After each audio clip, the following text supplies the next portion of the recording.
So, 9.0.5. What's the state of WoW right now? That's a very good question. It's a little messy, but relatively okay.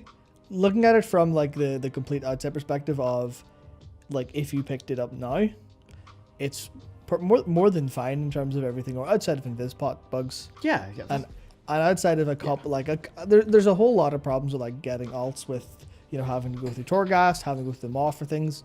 But generally speaking, it's all right. But the problem is it's been, 9.0.5 is 9.0.2 with a couple of improvements, but with nothing else. Yes. So it's like, it's better, but bad. That's the wild, interesting thing. Because I remember we were talking about this a while ago, where we both agree that the game is, other than Invispots, the game is objectively better now. Yeah, 100%. Like, if this just launched like 9.0.5, if Valor points were there for Mythic Plus at launch, it would have been awesome. Fantastic. But that's kind of it.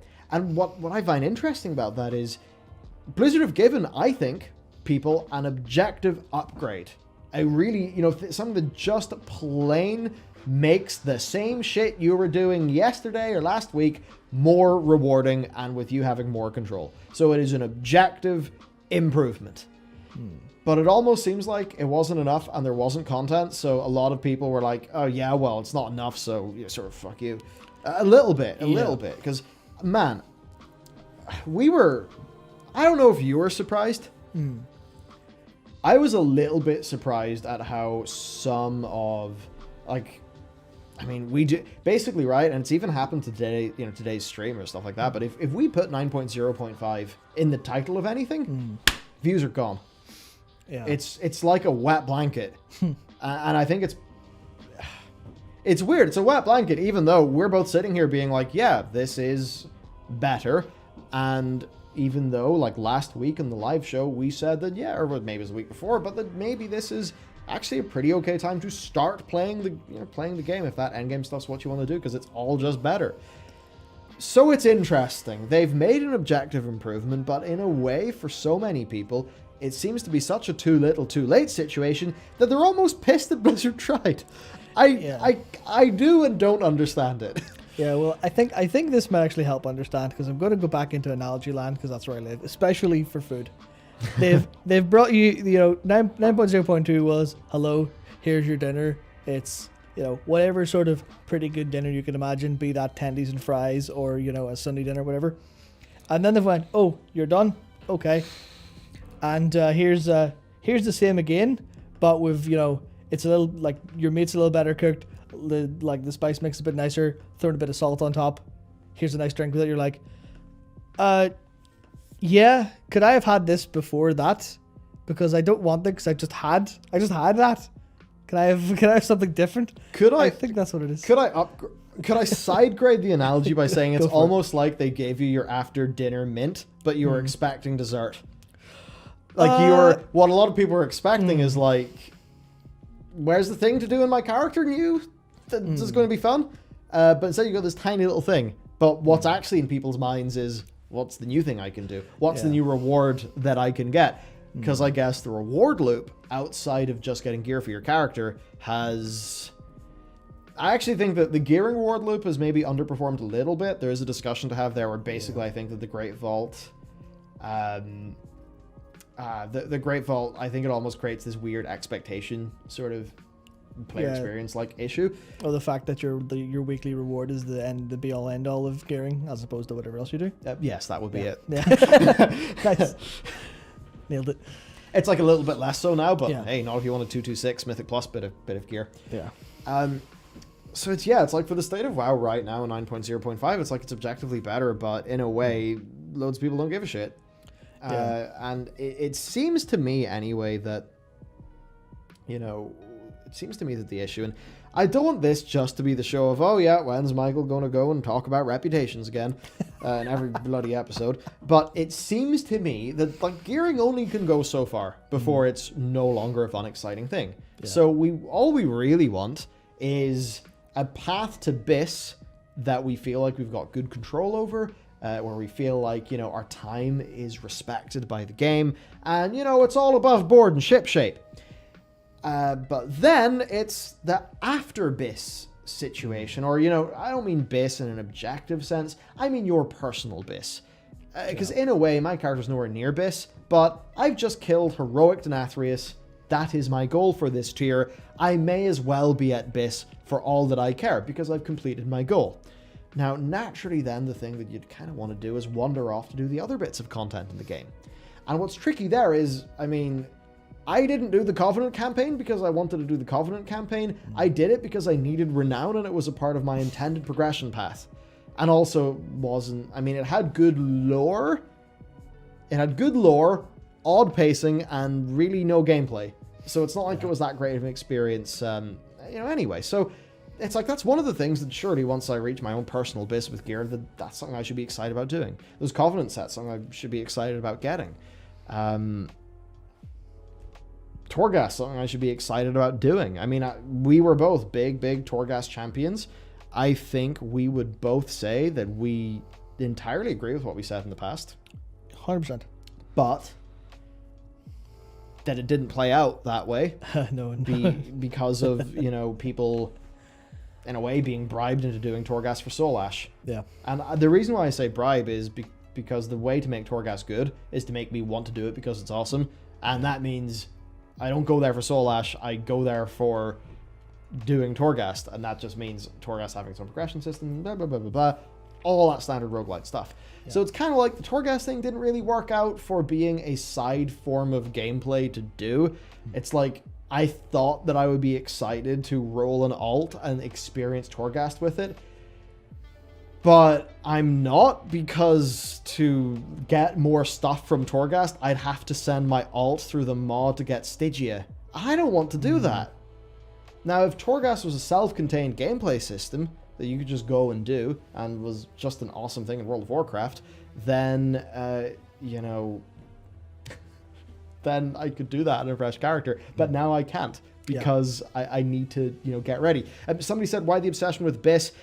That's not me saying, like, an objective BIS. Like, my point there was, personal gearing goal. For a lot of people, BIS doesn't actually, in my opinion anyway, for a lot of Mythic Raiders, it obviously does mean BIS. But for many people, BIS, and the idea of achieving BIS, it's like, in a world where you can achieve BIS, that is a world where you can set goals and attain them. Even if it's not literal BIS, as Raidbot says, I can just say to myself, I want enough gear to kill Denathrius, I'm going to go work towards that, get that gear, kill Denathrius, and that was awesome. We had, all of our nerd screams in our Discord. It was a great experience. That's kind of what I mean there. So I think what 9.0.5 is revealing is that, yes, there's issues with the Mythic Plus gearing system that some people are not super happy about, sure, whatever, but that actually, for the broad World of Warcraft gameplay, beyond the gearing stuff, Torghast has had its issues, where I could be doing a Suramar in Legion right now. It does not exist. Where Legion's patch 9.1, pretty much already would have given us a Mega Dungeon and the Suramar campaign. We do not have that yet. So I basically think we had that situation where the initial gearing, because your goals were so clear and the gear sources were so clear, and you're doing things like the unranked, gearing system, that just worked awesomely. But then it's like, once you're on the more regular, do your weekly stuff, just that gear treadmill, it's like you need more there. Yeah. Somebody there just said something about everything everything ties back to gearing, so if that sucks, automatically everything else does. I see, what I'd say there is, not everything should tie back to gearing, because if gearing has to tie to everything, it'll suck. Yes, in a way. Yeah, so I kind of had this like visualization in my head for like the how the game feels versus how it should feel, and it's like, we need side quests when our main quest is the gearing loop, which is you start at freshly dinged. Your goal is strong enough to complete all your objectives, and then you can that opens the gate into doing those objectives. But you need a lot of side quests to break up the monotony of the gearing loop, especially when the gearing loop becomes like, you log in, if your goal is gearing, you're going to do Mythic Plus, or like if it's not your guild's raid night, you'll try to pug a raid, you know, Mythic Plus, maybe PvP, if that's like, if you can do that as well as everything else. But it's just, we need more little things to stop off on that actually feel important, but without being tied into this like single path. It's like a single path that, as it stands, is just kind of like zigzagging a little bit as you do content you really couldn't be bothered to do. But it's like, it's all on this, it's the same linear path, kind of, which is the gearing loop. But what would work better is if it was a straight line and then you have like little branches off to like, you know, I could go in the straight line when I log in, go do Mythic Plus, get some gear, go raid, get like the trinket that I need. But I'd rather have a side path that I can go, oh no, today I will do. It's like when you log in, it's when you play The Witcher 3 and you're like, I can't be bothered with the main story, I'm going to go try out side quests. It's that kind of thing, I think, is what it's like what other content actually does. Yeah, that's where we're having an odd situation, because like when the start of the game, you know, people find a mount guide, they're like, great, we're just going to get all these mounts. There's a bunch of stuff to do. But it's that thing where it's like mounts are no longer an exciting reward for many people in the game, and we just need to work out. I think Blizzard need to work out, you know, what are those ways of rewarding people that are not gear. Because we just can't put everything in gear forever. I should mention, somebody did correct me, your Venari Torghast upgrades are of course account-wide. Oh, of course, I'm stupid as hell. Yeah. I guess that generally the reason why I you know what, actually that layer change really does help it. Quite a bit, actually. Because previously one of the things I did not want to have to do is regrind layers for fresh alt. So that is actually a really good thing for 9.0.5. So there's that with the Venari things.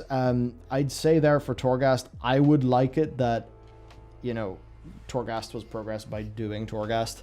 And it would almost be like a side game that I could just go and play in another character where the other stuff doesn't matter as much. I'd kind of like a little bit more in that direction than where we are right now. Kind of a little bit like Horrific's vision was with the coins being in that upgrade loop, in that talent tree. So you did, you know, you went into her vision. Next time you went in, or after like doing 5 runs or so, the next time would be different, would be easier. You would feel stronger there. It's like Torghast is kind of missing that because they blended Torghast and the Maw. They kind of robbed Torghast of having that feeling of progression. Yeah, I wonder what a Torghast what would Torghast look like if the mod didn't exist in the game. Ooh. You know, it's like I think probably more interesting and more standalone. I mean, it would obviously be standalone if the mod didn't exist. Yeah. So yeah, I think to not to bring it to a close, but maybe to bring it to a close. The thing with 9.0.5 is that World of Warcraft is, like, I think if you're a raider, you know, you're having a pretty great time. If you're a Mythic Pluser, you're having a better time now that the gearing's been upgraded. A lot of people really do care a lot, and some of that is in principle, and I actually agree with the principle, but a lot of people do care a lot that, you know, those extra 6 item levels to hit 226, that's in the random box. I agree with those people. I think that's a bit silly, it being like that. Yeah. But, like, it's for those endgame people. I think they're generally fine. It's just that where's the other things to do? And I think that's where, you know, you see the 41% of players leaving. Yeah. And, you know, I saw some pushback. People saying that the 41% didn't actually mean anything, that, you know, it's all good and fine. Well, here's the thing. If Shadowlands had a larger than normal launch and then returned to the same baseline, that's not good. If it had a larger than normal launch and the same retention rate, then it should have returned to a higher baseline. Now, of course, you know, that's all assuming that Super Data's numbers are accurate and stuff like that. Yes. But I think it's that lack of a broad, non-gearing based thing, and frankly, Shadowlands just not having a lot of content. Yeah. Yeah, that's what I think is the fun side thing. That's the fun thing about 9.1. Or sorry, 9.0.5, I'm concerned I may have spoiled my point here. But the people who really enjoy the end game and are continuing to engage with it, even this late in the season, where, you know, like most players who are in for ahead of the curve and have been playing since launch have it. Most players who are in for like Keystone Master, especially if they're in a group, probably have it already. And they're kind of, you know, if you're goal oriented that way and you don't really want to play that game further, then you just buy out. You're like, all right, see you when there's more content. But 9.0.5, all of those players who are still in and still engaged with that loop, with that kind of playstyle, will feel all of the benefits pretty quick. because it's tailored for those systems. But yeah. Where the majority of the player base, I think, will feel 9.0.5 won't actually be until 9.1, because it's like they've tidied up a lot of the back end, a lot of the system stuff. So once they give it a fresh coat of paint and it actually feels new and there's stuff to do, then all of that stuff will make the game feel significantly better. It's just, it's impossible to feel now because there's no thrust to actually like engage with it or enjoy it. Yeah. I think it's just pretty obvious that the pandemic really hurt them, and that's something that we can't really blame them for. Yeah. Like, we're going to see any internal issues that Blizzard faces for World of Warcraft so much more transparently than internal issues they'll face for Diablo 4. Yeah. Because we're playing World of Warcraft right now, and we can compare it to Legion, or we can compare it to BFA or whatever, and if Shadowlands is slower, it's obvious. So it's that thing where that pandemic rush meant that it was a bit of a sloppy launch in a few regards. You know, it wasn't all perfect. It's meant that this patch has been needed to clean up a few aspects, and that's all certainly good stuff. But it also means that 9.1 is definitely further away than we'd like. Yeah. And, I mean, I kind of thought it would have been on PTR already. I guess next week. I mean, yeah, it's just that thing where the people for who raid logging is a fine thing to do, like myself, you know, we can still sit there and have fun with the game. But I think for a lot of people who want a lot more out of World of Warcraft right now, they're going to struggle to get it.